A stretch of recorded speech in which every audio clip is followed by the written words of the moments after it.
There is incredible power in our beliefs. And so it'd be important for us to identify what that really means. So I got some definitions for you today. Check this out. Google says belief is an acceptance that a statement is true or that something exists. Merriam-Webster says belief is a state of habit or state of mind in which trust or confidence is placed in some person or thing. Another resource says belief is the state of mind in which a person thinks something to be the case, with or without there being empirical evidence to prove that something is the case with factual certainty. What I find interesting about these definitions is that the common denominator in them is that belief is an acceptance of something real, a feeling of certainty, or a habit of something that we've accepted as being real. That becomes powerful when we can really understand that, because that is something that can be changed if it needs to be changed. So if you've watched my grandma's roast beef story video, it's kind of humorous and it tells a lot. Ponder this for a minute. Have you ever really stopped to think that what if you popped out on this planet someplace else than where you did? What if you landed in a different country, in different circumstances, with different parents that believed totally different things, and you were raised in a social environment that was 100% different? Your education would have been done differently. Your religious beliefs potentially could have been done differently. All of this stuff where you're being basically trained to believe those things were real. The real you would look at that other you, if you guys met, and be like, what? Huh? And that other person would be absolutely correct in feeling that their beliefs were valid and real, and that the world as they saw it through those beliefs was reality. As strong as you feel that way right now. I think that's really powerful. See, beliefs change, or should, and potentially should, and definitely can. Throughout the course of your life, if you're not checking your beliefs on a regular basis to see if they're empowering for you, if they're moving you towards what you're trying to become, then shame, because you need to be really checking yourself. You need to look at the beliefs that you hold. Who gave them to you? Who gave them to them? And who gave them to them? And what was the purpose of it in the first place? What were they trying to achieve? That might not even be close to what it is that you're trying to achieve in life. And if you hold those beliefs and you don't check them, then you're still going to be moving down that path. When yet you might be thinking to yourself, well, I want to be going this way. Remember that definition said it's a habit way of thinking? It is. And it can be changed. And it should be changed. I've had to do that in my life. And I can empathize, trust me, on this. I was raised in a very specific way with, as everybody is, with parents that love them and think they're doing the best and training them in what they know, right? And as I grow and learn more and expand, and as you grow and learn more and expand, you should be checking those beliefs to see if they're empowering you. It's a strong statement, and I keep repeating it, but it bears repeating. If it's not empowering to you, then get rid of it. Just as simple as that. Get rid of it. Be done with that belief. Because you have had beliefs in your life that have changed. Most definitely. Santa Claus, the Easter Bunny, who knows what else, right? Lots of things. Most people don't consciously pay attention to what it is they believe and why they're behaving and acting in a certain way based on those beliefs.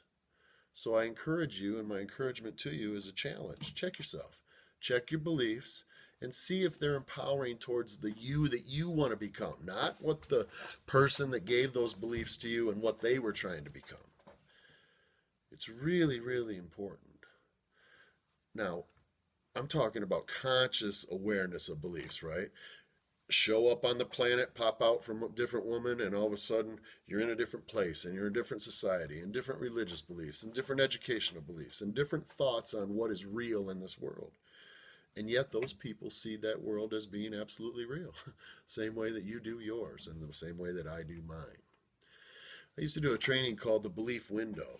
and it's a window that has lots of panes. Let's say it has 8 window panes on it. And I sit on this side of the window and the world is on the other side.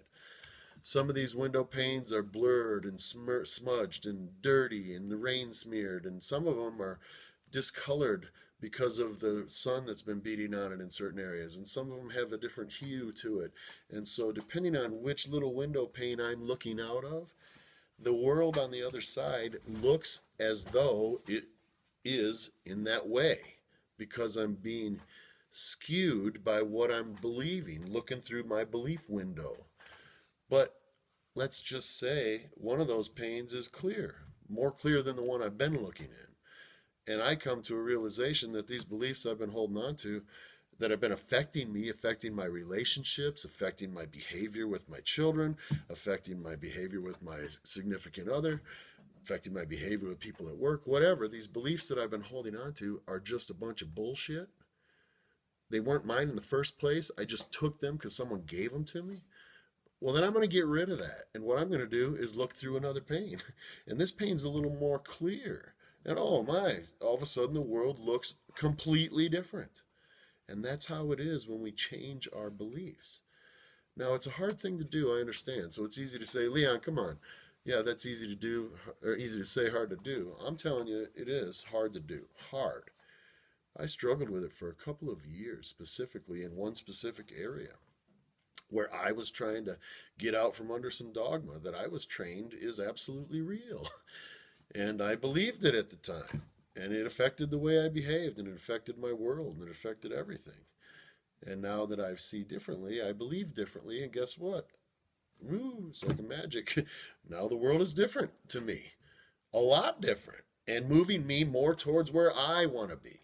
So the thing to think about, and we're talking about conscious beliefs right now, but the thing to think about is consciously determine the person that you're trying to become. And here's a little belief hack for you. Here's a trick. Imagine the person that you want to become, the person you're striving to become, the type of person that you visualize ultimately for you, and think about what that person, what beliefs would they have to have? What beliefs would they have to hold on to be that person? What beliefs would they have to be able to create the habits to be the person that they're being on a regular basis? And then adopt those beliefs. Like literally get rid of your non-empowering beliefs and adopt those. And that's a trick that's actually been taught for years and years. And we're going to be doing a full study on the 16 laws of success from Napoleon Hill. I've delved deep into that material. And one of the things in that reference material is visualizing and imagining that you're having conversations with this person that you want to become, or someone like that. And we're going to talk about that, but the basis of what I'm trying to share with you is really quick, really simple, and very effective. Imagine that person that you want to be, and then think about what beliefs would you have to hold, and what beliefs you have to accept as real to become and start becoming that person. That's a very powerful exercise, a little mind hack trick for you, and it's really, really good. So as we move forward in life, that statement, once the mind expands, it never regains its original shape, and that's very true.